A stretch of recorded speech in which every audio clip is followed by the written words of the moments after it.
किसान बात करने की कोशिश नहीं कर रहे, सरकार बात करने की कोशिश कर रहे हैं। हमें बात करने की क्या जरूरत है? हमारा तो सीधा है, आप तीनों कानून वापस लो और जो एमएसपी है उसके लिए कानून बनाओ, बात खत्म होगी। तो बात हम नहीं कर रहे, बात सरकार करना चाह रही है, और सरकार जो चाह रही है कि केवल एमएसपी का आश्वासन देकर और सारे मामले को खत्म कर दे, वो नहीं होगा इस बार। ये कानून तीनों वापस लेने पड़ेंगे और एमएसपी का कानून बनाना पड़ेगा ताकि किसान को एमएसपी मिल सके। बहुत सीधी सी बात। एमएसपी तो हम दे ही रहे हैं। देखिए, इसको समझो आप, जो एमएसपी देने की बात करें ये एडमिनिस्ट्रेटिव ऑर्डर है, प्रशासनिक आदेश है, गवर्नमेंट ऑर्डर है। इसकी कोई जो है इंप्लीमेंट करने के लिए कोई वैलिडिटी नहीं है प्रॉपर तरीके से कि आप इसको आप निश्चित रूप से लागू ही करना, ऐसा कुछ नहीं है। लागू तभी होगा, ये बाध्यकारी तभी होगा जब इसका कानून बनेगा। तो आप कानून बनाओ और कानून बना के जो हमें एमएसपी, दूसरा एमएसपी की जो बात कर रहे हो आप, क्या एमएसपी मिल रही है? मक्का का भाव आपने कर रखा है 1850 रुपए, मिल क्या रहा है? 1000 रुपए, 1000 रुपए, 700 रुपये मिला, 700 रुपए मिल रहा है, 700 रुपए मिला, ठीक है। मैंने बेचा है, बाजार की बात, मैंने 700 रुपये राजपुरा मंडी में मक्का बेचा है। तो 1850 सरकार का भाव है और मिल रहा है आपको 700 रुपए और 800 रुपए, तो एमएसपी कहां मिल रही है? सरकार इस बात का जवाब देगी क्या? दूसरा, जो धान है उसका भाव सरकार ने नोट किया है 1868 रुपए, मिल क्या रहा है? 1000 रुपए। तो कहां दाम मिल रहा है? 2600 रुपए आपका दाम है बाजरे का, मिल रहा है, बेचना पड़ा किसान को, जो किसान से खरीदा जाएगा 700 रुपए, 800 रुपए, 900 रुपए। आप दे कहां रहे हो एमएसपी? तो एमएसपी देने के लिए कानून लाना पड़ेगा और कानून में इस बात का भी प्रावधान करना पड़ेगा सरकार को। अगर कोई भी व्यापारी इससे कम एमएसपी जो सरकार निश्चित करती है उससे कम पे खरीदेगा तो उसकी सजा होगी, और सजा भी 7 साल की कम से कम होनी चाहिए। दूसरी बात यह है, जो एमएसपी आप निर्धारित कर रहे हो, एमएसपी अभी स्वामीनाथन कमीशन के हिसाब से जो C2 है उस पर 50% बढ़ा के आपको निर्धारित करनी है, वो नहीं करी सरकार ने। तो सरकार जो चालाकियां, ये बेईमानी कर रही है, हम सब समझ रहे हैं इस बात को। सरकार इस बात को कह रही है, जब पिछले जो प्रावधान है हमने उनको नहीं छेड़ा है, हम कुछ नई चीजें लेकर आए हैं। तो नई चीजें किसके लिए लेकर आए हो? उन उद्योगपतियों के जिनके तलवे चाटते हैं मोदी जी, उनके लिए लेकर आए हैं ना। तो जिन उद्योगपतियों के आप तलवे चाट रहे हो, जिनकी आप गुलामी कर रहे हो, उनके भले के लिए आप लेके आए प्रावधान, तो आप लाओ, हम नहीं मानते उस बात को। जो कानून हमारे पक्ष में नहीं है, जो कानून इस देश के अन्नदाता को बर्बाद करने के लिए है, वो सरकार को वापस लेना पड़ेगा। आज ये जो हालत हुई है, किसान जो है सरकार से बातचीत कर रहे हैं, यस और नो की तख्ती रखकर बैठ गए हैं, वहां जाकर खाना नहीं खा रहे हैं, चाय नहीं पी रहे हैं सरकार की। अगर संसद में बातचीत हो जाती, वोटिंग हो जाती, चर्चा हो जाती, तो इतनी बेइज्जती ना होती कम से कम। निश्चित रूप से मैं तभी तो बता रहा हूं कि सरकार, मोदी सरकार ने जिस तरह से गुंडागर्दी की है, अगर आप समझ रहे हैं आपका कानून बढ़िया है और आपके पास में बहुमत है, तो राज्यसभा में गुंडागर्दी से पास क्यों कराया आपने? राज्यसभा में मत विभाजन होने देते आप, उसके बाद में जिसके फेवर में जाता वो हो जाओ। अगर कानून के पक्ष में होता कानून पास हो जाता, अगर वो उसके विपक्ष में होता तो कानून वही खत्म हो जाता। आप कह रहे हैं कि संसद में सरकार पास होगी, संसद में आप देखिए, संसद में जो है आप दोनों समझे, लोकसभा में आपके पास संख्या थी, आपने पास करा लिया, राज्यसभा में जिस समय आया और राज्यसभा में उस पे जो मत विभाजन की बात हुई, उसे शोरगुल में गुंडागर्दी के माध्यम से उसको खत्म कर दिया, तो मत विभाजन नहीं हुआ, यानी उस पर वोट नहीं पड़ी। राज्यसभा में वोट पड़ती तो वैसे साफ हो जाता। और उसके बाद जब आप ये करके ले आए तो आप कह रहे हैं संसद से पास हुआ, संसद से पास नहीं हुआ। ये जो 2 गुंडे गुजरात से आगे यहाँ राज्य कर रहे हैं, इन्हीं दोनों गुंडों ने गुंडागर्दी से ही राज्यसभा में ये बिल पास कराया है। अन्यथा आप कानून से आप करा के देख लो, आप पता लग जाएगी आपको औकात क्या आपकी। अगर संसद में पास भी हो जाए, लेकिन अब जो है सड़कों पर फेल हो गया है। देखिए, बहुत सिंपल सी बात है, जब आपकी संसद जो है गुलाम बन जाए तो सड़क ही रास्ता रहता है। हम तो वैसे भी मिट्टी में काम करने वाले हैं, तो भाई हम तो सड़क पे बैठे हैं। जब तक बात नहीं मानी जाएगी हमारा आंदोलन जारी रहेगा। सरकार या तो अपनी हमारी बात माने, नहीं तो ठीक है सरकार को उखाड़ के फेंकेंगे। भारत बंद की तैयारी की जा रही है, 8 तारीख को की भारत बंद करेंगे, 9 तारीख को बातचीत होनी है सरकार से। सरकार से जब बात होगी सरकार बात करेगी। देखिए, वैसे बात करने का मतलब नहीं है। बात क्या आप संशोधन की बात कर रहे हैं क्या? हम किसी संशोधन की मांग कर रहे हैं ना, हम किसी भी तरह के संशोधन की मांग नहीं कर रहे। तो बात का क्या मतलब है? हम कह रहे हैं जो कानून बना इनको वापस लो आप, और उसको जो एमएसपी को आप कानून बनाओ, इतनी सी तो बात है। उसमें बात करने की जरूरत क्या है? फिर भी हम सरकार का मान रखते हुए बात करने जा रहे हैं, लेकिन इसका मतलब ये नहीं है कि बात करने जा रहे हैं तो जो सरकार कहेगी वो माना जाएगा। इन्हीं शर्तों पर बात करने भी बैठेंगे। कल भी बैठे थे, आगे भी तभी बैठेंगे। या तो ये कानून वापस ले और एमएसपी को कानून बनाए, ये नहीं है तो बात का कोई मतलब नहीं है। और बढ़ा भारत बंद का, भारत बंद होगा और पूरी ताकत के साथ में होगा। हम लोग भी सब लोगों से अपील कर रहे हैं, क्योंकि ये आंदोलन केवल किसान का नहीं है, ये आंदोलन इस देश का आंदोलन है, इस देश को बचाने का, इस देश की जनता को बचाने का आंदोलन है।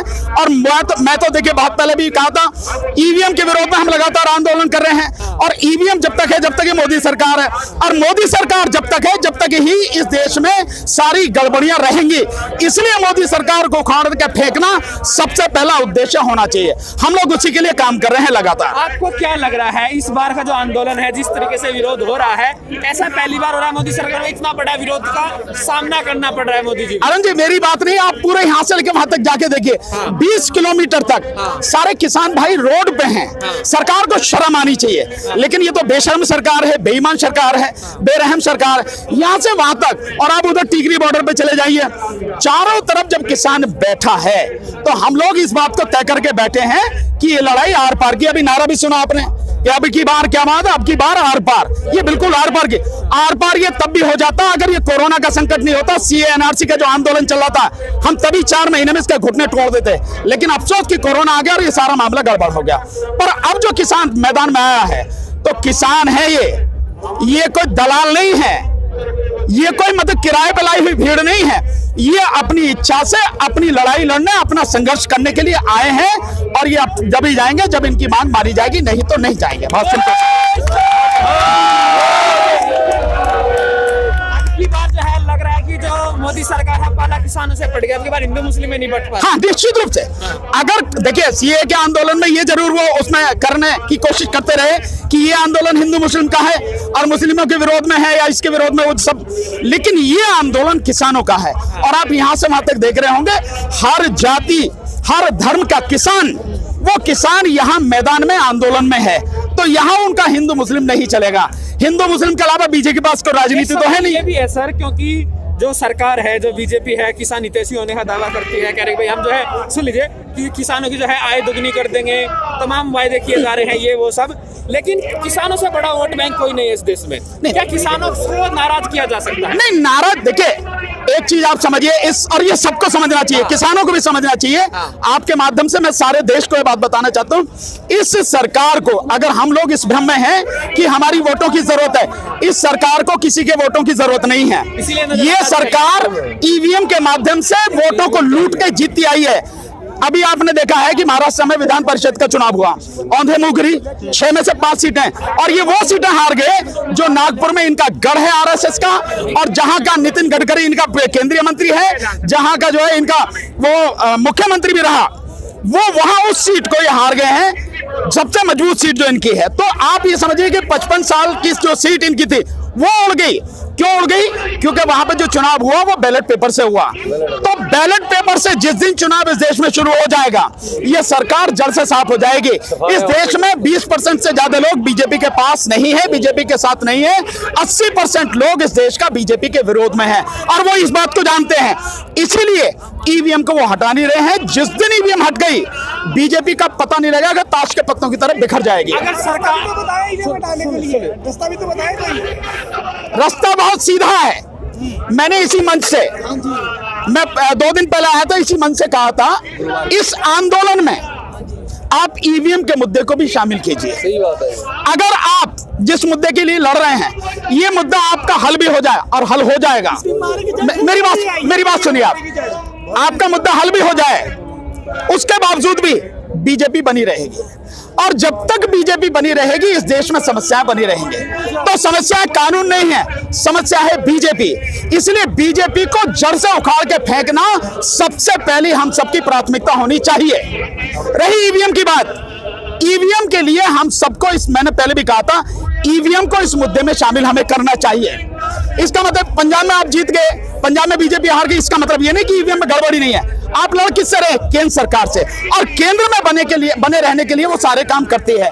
जब 2019 का चुनाव हुआ, 2019 के चुनाव में 373 लोकसभा सीटों पर जितनी वोटें पड़ी, उससे 8,000 से लेकर 18,000 वोट ज्यादा निकली। अब मुझे आप ये बताइए कैसे निकली भाई? जब इलेक्शन कमीशन से जवाब सवाल पूछा गया तो इलेक्शन कमीशन ने आज तक इसका जवाब नहीं दिया। आज तक 1.5 साल से ज्यादा हो चुका, आज तक जवाब नहीं दिया इलेक्शन कमीशन ने। इसलिए हमको जड़ को समझना है। तो मैं ये मानता हूं कि इस आंदोलन में जो हमारी मांगे हैं इसमें थोड़ी सी मांग और ऐड की जाए। एक, ईवीएम को हटा के बैलेट पेपर से चुनाव कराया जाए। दूसरा, मोदी सरकार इस्तीफा दे, लोकसभा को भंग करा जाए और दोबारा से बैलेट पेपर से लोकसभा चुनाव कराया जाए। बीजेपी से मुक्त कराना इस देश को मैं समझता हूं सबके सबसे पहली प्राथमिकता होनी चाहिए। अगर सर बिल्कुल होगा। जैसे यहाँ आए हैं आज आंदोलन के लिए, आप कहिए ना इसी मंच से कहिए कि ईवीएम भी हमारा मुद्दा है। हम सभी लोगों को हम लगातार कोशिश कर रहे हैं। जो सिग्नेचर कैंपेन आप चला रहे हैं वो सिग्नेचर कैंपेन हमने शुरू किया है ईवीएम के लिए, वो सारा मुद्दा इसमें जोड़िए तो सही। इसीलिए अब मुद्दे जोड़ने पड़ेंगे आपको। ठीक है, अभी सरकार भी जो है हट धर्मी अपनाए हुए हैं कि हम पीछे नहीं हटेंगे। किसानों ने भी ठान लिया कि हम पीछे नहीं हटेंगे। तो अब कैसे समाधान निकलेगा? नहीं देखिए, समाधान बहुत। किसान कब तक बैठा रहेगा? नहीं, किसान तो जब तक बैठेगा, किसान जब तक लड़ेगा, जब तक सरकार किसानों की मांग मानेगी नहीं। बहुत मुश्किल से, बहुत धैर्य के बाद, बहुत दिनों बाद किसान सड़क पर आया है। इस तरह से किसान अब तक मैंने नहीं देखा कि आजादी के बाद कभी सड़क पर आया हो। पहली बार इस तरह से सड़क पर आया है और मैं समझता हूं जो ये ठान के आया है, या तो हमारी मांगे मानी जाएंगी, नहीं तो इस सरकार को उखाड़ के फेंकेंगे। इसीलिए लगातार देखिए, लगातार आप देख रहे हैं कि